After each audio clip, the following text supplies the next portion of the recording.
se porte la filière cola. La filière rencontre des difficultés de fonctionnement. Nous lèverons le voile sur ce problème dans ce journal. Et puis, célébration de la Journée mondiale de l'environnement aujourd'hui.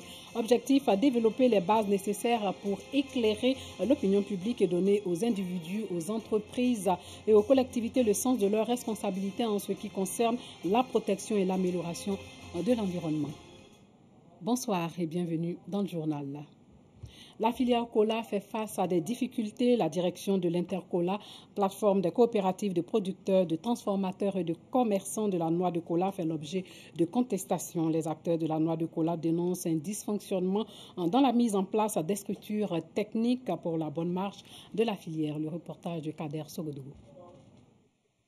La Côte d'Ivoire est le premier producteur mondial de cola avec une production annuelle d'environ 300 000 tonnes. Le pays détient également la première place au niveau des exportations, une mine de richesse en plein regain. La colaculture fait désormais vivre de nombreuses personnes.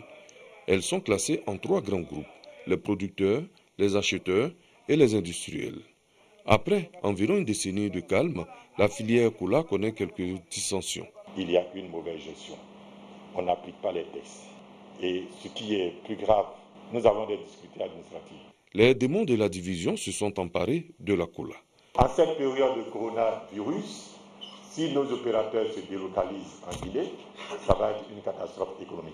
Nous appelons au soutien de l'État afin que l'État prenne toutes les dispositions pour régler les problèmes qui minent l'Intercola. Cela n'est pas sans conséquence pour les acteurs de la filière du marché de gros de Bouaké. En attendant que le calme revienne, les acteurs de la filière cola multiplient les rencontres pour assainir le milieu. Seule une bonne gestion dans un climat paisible pourrait faire leurs affaires.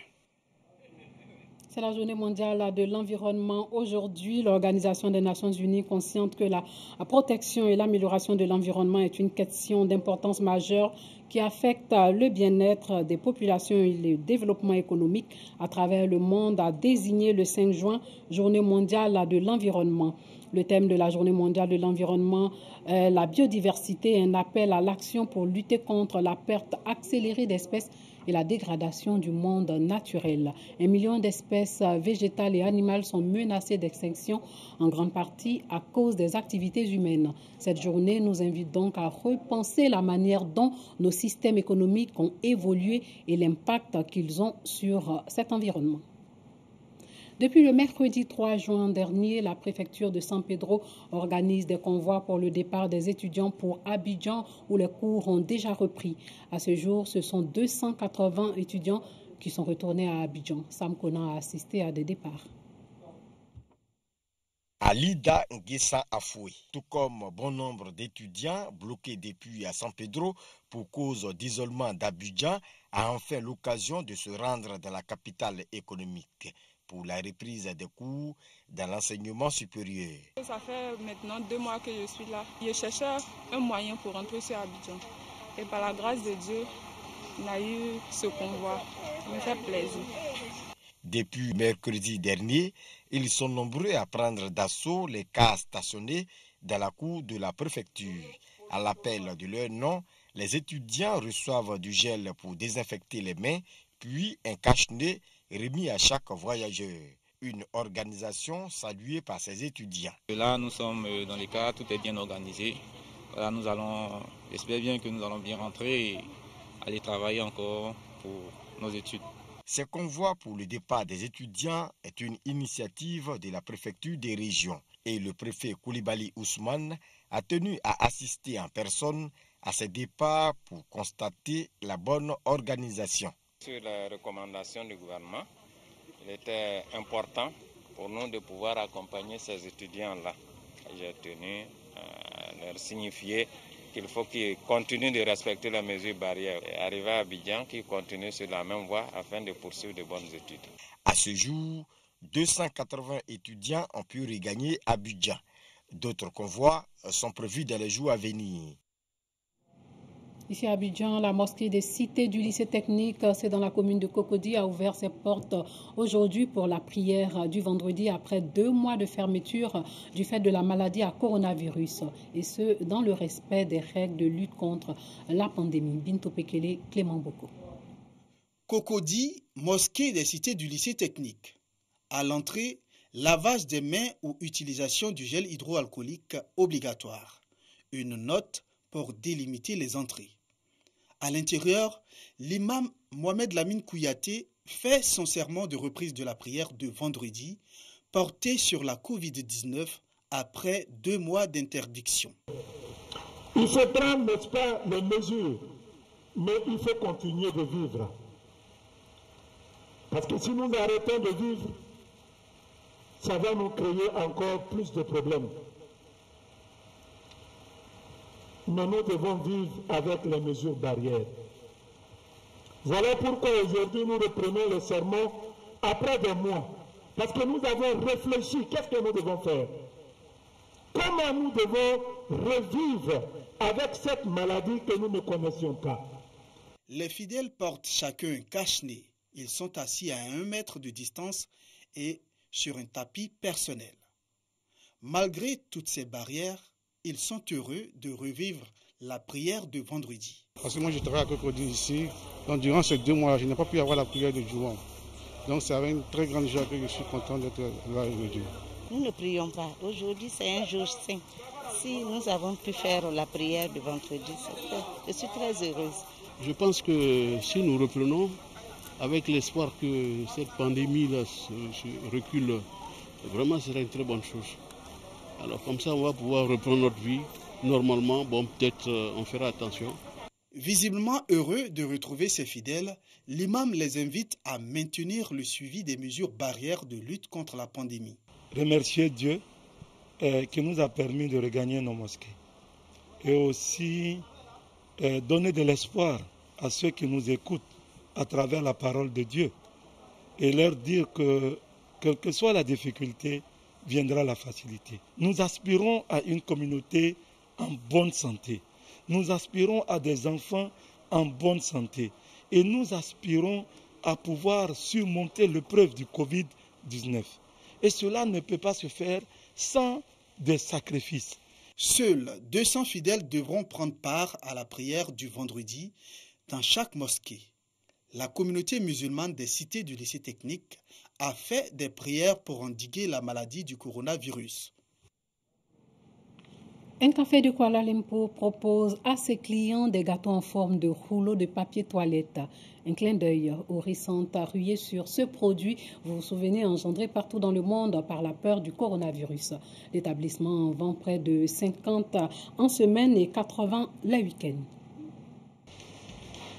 Ce café de Kuala Lumpur vous propose de croquer dans un rouleau de papier toilette. On a vu aux informations que beaucoup de gens achetaient du papier toilette en grande quantité. Alors on s'est dit, pourquoi pas faire un gâteau enroulé de papier toilette? On trouvait l'idée amusante. Au-delà du clin d'œil aux pénuries provoquées par le coronavirus, le pâtissier a voulu combler les gourmands. La base est une génoise au chocolat avec de la crème au chocolat. Puis on recouvre avec une fine couche de ganache sur la partie extérieure et on termine avec le glaçage de décoration.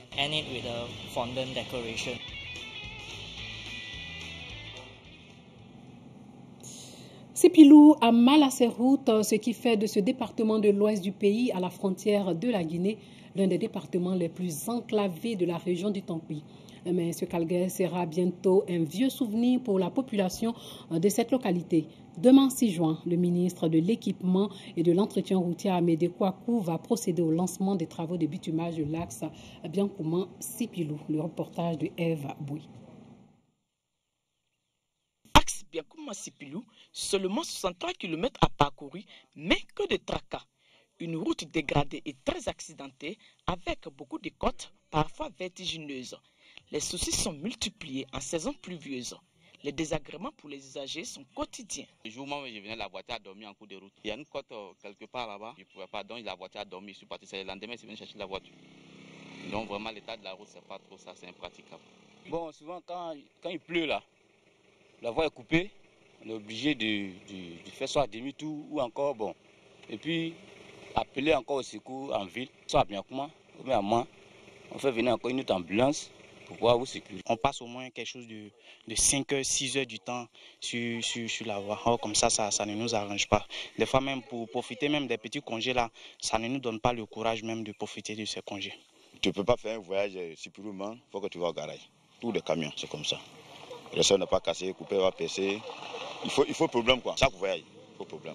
Les autorités administratives ne sont pas épargnées. 62-63 km. Et vous savez combien de temps nous prenons pour parcourir cette route? Non.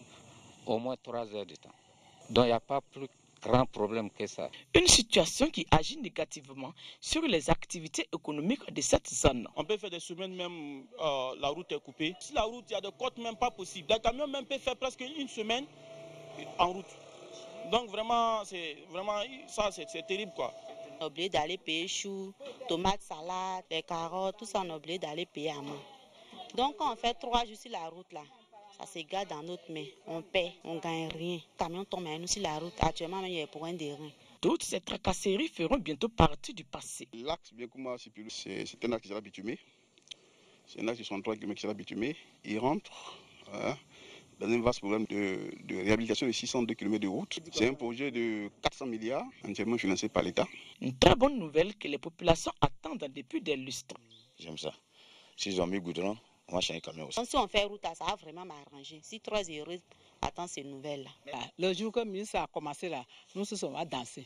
En plus de l'axe Biancouma-Sipilou, et dans le cadre du même projet, l'axe Touba-Ouadinu-Gangwe-Saoula sera également bitumé. Hors de chez nous, la Cour constitutionnelle centrafricaine a rejeté aujourd'hui dans un avis une proposition de loi qui ouvrait la voie à un report des élections législatives et présidentielles prévues fin 2020 en cas de force majeure. La proposition déposée par la majorité présidentielle visait à modifier la Constitution pour permettre un report des élections en cas de force majeure, comme je vous l'ai noté. La police zimbabwéenne, elle, arrête plusieurs membres du principal parti d'opposition Mouvement pour un changement démocratique, MDC, dont le vice-président Tendai Biti. L'arrestation a eu lieu devant le siège du parti dans la capitale Harare, après que Biti a demandé à la police de lui permettre d'accéder au bâtiment occupé par une faction rivale. Le Mouvement pour un changement démocratique est écartelé entre forces rivales depuis la mort de son fondateur Morgan Tsvangirai il y a 2 ans. La police kenyane a été impliquée dans la mort de 15 personnes depuis l'instauration fin mars d'un couvre-feu destiné à combattre le coronavirus. La police kenyane est régulièrement accusée par les groupes de défense des droits d'utilisation excessive de la force et d'exécution extrajudiciaire. Rappelons avant de nous dire au revoir qu'aujourd'hui, c'est la journée mondiale de l'environnement. L'Organisation des Nations Unies, consciente que la protection et l'amélioration de l'environnement est une question d'importance majeure qui affecte le bien-être des populations et le développement économique à travers le monde, a désigné le 5 juin journée mondiale de l'environnement. Le thème de la journée mondiale de l'environnement est la biodiversité, un appel à l'action pour lutter contre la perte accélérée d'espèces et la dégradation du monde naturel. 1 million d'espèces végétales et animales sont menacées d'extinction, en grande partie à cause des activités humaines. Cette journée nous invite à repenser la manière dont nos systèmes économiques ont évolué et l'impact qu'ils ont sur cet environnement. Voilà, c'est tout pour ce soir. Merci de nous avoir suivis. Portez-vous bien.